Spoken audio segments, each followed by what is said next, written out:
बहुत अच्छे निगाह तो रही अपने दुल्हा से को आई नहीं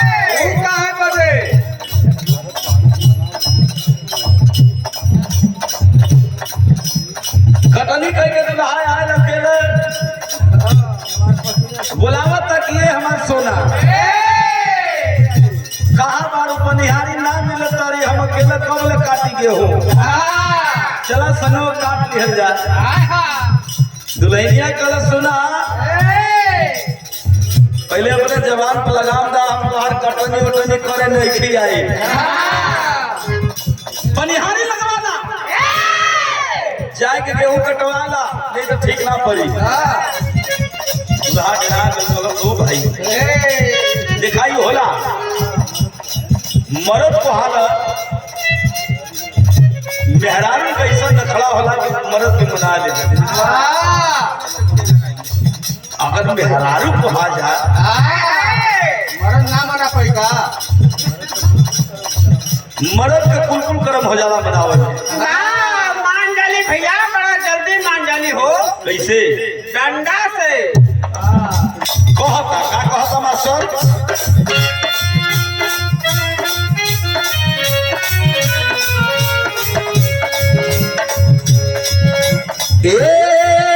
हमार धनिया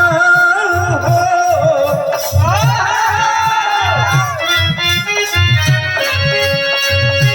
हे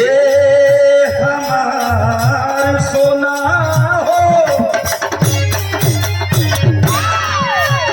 ये धनिया हमार हालत ना देखा तारू हमार हालत क्या धनी मारी हम गर्मी के मारे हो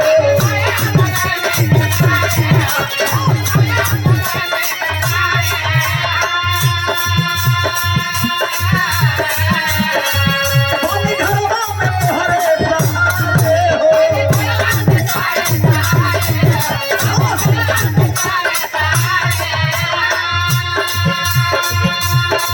ओ धनी मारी हम गर्मी के मारे हो पानी घरवा में तोहरे सहारे हो सरोजी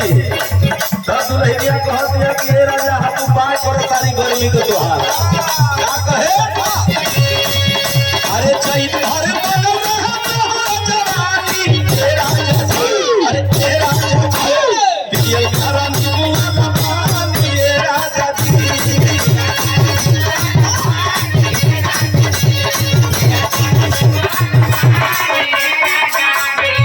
हे राजा ज्यादा गर्मी तू हौसल तो कयामत आ जाला